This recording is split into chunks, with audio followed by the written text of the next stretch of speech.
friends, in JPSC Defense exam. Today I discuss language teaching in 9 parts. Before starting the video, if you are not subscribe our channel, then please subscribe and help to grow our YouTube family. तो आज हम भाषा शिक्षण पढ़ेंगे जिसके 9 भाग हैं। पहला भाग है अधिगम एवं अर्जन, दूसरा भाषा शिक्षण के सिद्धांत, तीसरा भाग है भाषा के कार्य एवं उसके विकास में बोलने व सुनने की भूमिका, और फोर्थ है भाषा अधिगम में व्याकरण की भूमिका, 5 है भाषाई विविधता वाले कक्षा कक्ष की समस्याएं, और 6 है भाषा कौशल, 7 है भाषा बोध में प्रवीणता का मूल्यांकन, सुनना, बोलना, पढ़ना एवं लिखना इसी में शामिल है, और लास्ट है शिक्षण सहायक सामग्री। स्टार्ट करते हैं आज फर्स्ट चैप्टर में है भाषा अधिगम एवं अर्जन। भाषा शब्द की उत्पत्ति भाष शब्द से हुई है, जिसका अर्थ है कहना, बोलना, उच्चारित करना। इट मीन्स दैट यदि हम किसी प्रकार की ध्वनि निकालते हैं तो उसे बोलना, उच्चारित करना कहेंगे। इस प्रकार भाषा का अर्थ इसकी रचना में ही निहित है। सेकेंड पॉइंट है भाषा मुख से निकलने वाले सार्थक शब्दों का एक समूह है, जिसके द्वारा हम अपने विचारों का आदान प्रदान करते हैं। इट मीन्स जो ध्वनि हमारे मुख से निकलती है उसका कोई सार्थक मीनिंग होना चाहिए, जिसे कोई समझ सकता हो, उसे ही भाषा कहेंगे।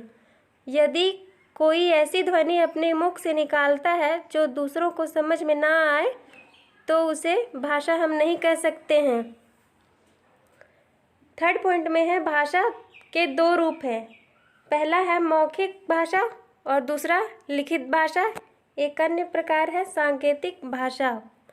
मुख से निकाले गए शब्द मौखिक भाषा कहलाते हैं, और जिस भाषा का प्रयोग हम लिखने में करते हैं उसे लिखित भाषा कहते हैं। एक अन्य भाषा है सांकेतिक भाषा। मुख्य बधिर दिव्यांग लोगों के साथ कम्युनिकेट करने के लिए सांकेतिक भाषा का यूज़ किया जाता है। अगला पॉइंट है भाषा अर्जन एवं अधिगम। भाषा एक अर्जित संपत्ति है, पैतृक नहीं है। इसको स्पष्ट करते हुए कह सकते हैं कि भाषा अर्जित संपत्ति मानी जाती है, क्योंकि व्यक्ति इसे अपने समाज से स्वयं अनुभव करके सीखता है। पिता का इसमें रोल सिर्फ एक परिवेश के रूप में होता है, वंशानुगत नहीं।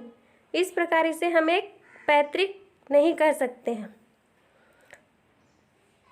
बच्चा 3 प्रकार से भाषा अर्जित कर सकता है, जिसमें पहला है अनुकरण से, दूसरा अभ्यास से, और तीसरा पुनरावृत्ति से। तो अनुकरण से यदि कोई शब्द उच्चारित करता है तो अगर बच्चा उसके पीछे पीछे बोलता है तो वो बातें उसे याद हो जाती हैं। तो इसका अर्थ है कि उसने भाषा अनुकरण से सीखा। दूसरा है अभ्यास से। स्मरण किए गए शब्दों का उच्चारण कर अर्थ समझने की कोशिश करना अभ्यास कहलाता है। तीसरा पॉइंट है पुनरावृत्ति से। पुनरावृत्ति का शाब्दिक अर्थ होता है बार बार दोहराना।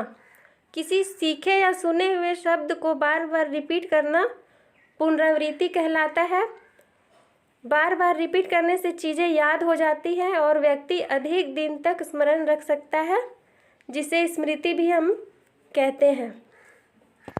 नेक्स्ट पॉइंट है भाषा अधिगम के महत्वपूर्ण बिंदु। अब हम भाषा अधिगम के महत्वपूर्ण बिंदु पर चर्चा करेंगे। भाषा एक नियमबद्ध व्यवस्था है। इट मीन्स भाषा का प्रयोग करने के लिए व्याकरण के नियम जानना आवश्यक है। इसके कुछ अपने नियम होते हैं जो शुद्ध भाषा के प्रयोग को सफल बनाते हैं।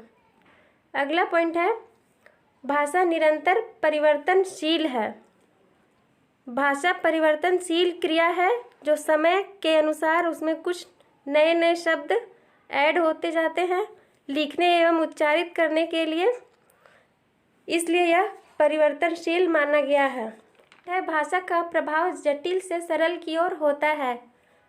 इसका मतलब यह होता है कि जब व्यक्ति कठिन शब्दों को सुनता है तो उसे स्मरण करता है और उसके अर्थ को सरल शब्द में समझने का प्रयास करता है, और यदि वह सरल शब्द में समझ लेता है तो वो भाषा और वो शब्द उसे हमेशा के लिए याद हो जाती है।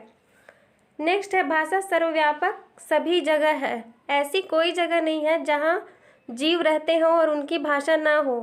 प्रत्येक जीव की अपनी अपनी भाषा है। इंसानों के साथ साथ जानवरों की भी अपनी भाषा होती है।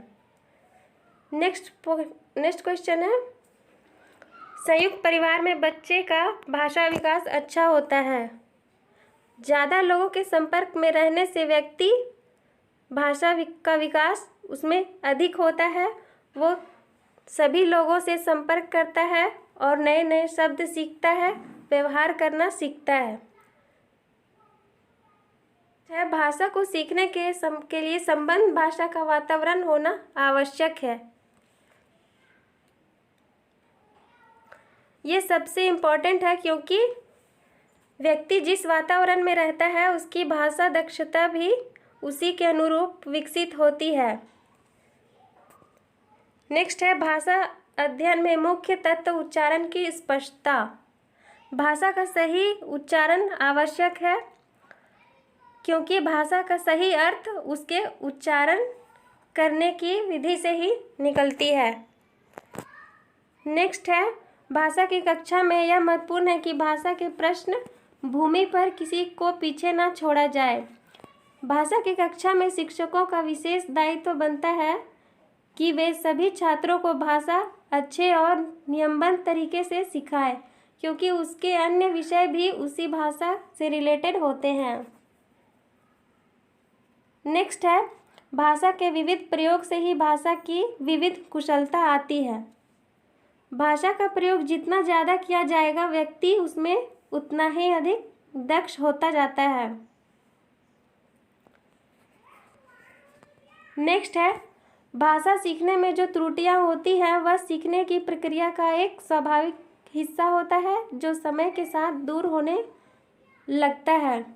किसी भी चीज़ को सीखने में डिफ़िकल्टी तो फेस करना ही होता है, चाहे वह भाषा ही क्यों ना हो। साथ ही निरंतर अभ्यास करने से यह समय के साथ दूर भी हो जाता है। नेक्स्ट है बच्चे विद्यालय को शुरुआत से पहले ही भाषा की जटिलताओं और नियम को आत्मसात का पूर्ण भाषिक क्षमता रखते हैं। इट मीन्स बच्चों को पहले से ही पता होता है कि स्कूल में उन्हें नई नई चीज़ें सीखने को मिलेंगी जिसे वो अडॉप्ट करने के लिए रेडी रहता है, और जो बच्चे रेडी नहीं रहते हैं वे प्रायः स्कूल जाने के नाम से डरते हैं। अब हम जानते हैं कि मनोवैज्ञानिक विश्लेषण के अनुसार किस आयु वर्ग में बच्चों का कितना हद तक शाब्दिक विकास हो सकता है। एक तरफ है बालकों की आयु और दूसरी ओर है बालकों का शब्द भंडार। जन्म से 6 माह तक बच्चों का शब्द भंडार 0 लेवल तक होता है। 9 माह से 12 माह तक 3 से 4 शब्द जैसे माँ, पापा, दादा, दादी, बुआ, बस इतना ही वह सीख सकता है।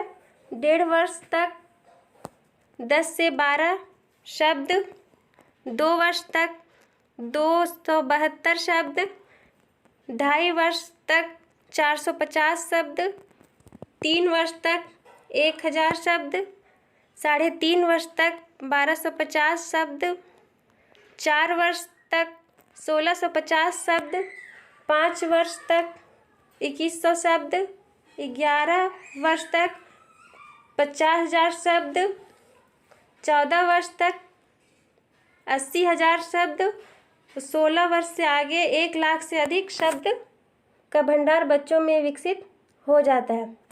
आपको वीडियो कैसा लगा आप हमें कमेंट करके बताएं, और अगर अच्छा लगा होगा तो प्लीज़ लाइक कर दीजिए और सब्सक्राइब कर दीजिए, और इसका पार्ट 2 जस्ट ही अपलोड कर दिया जाएगा। Thanks for watching.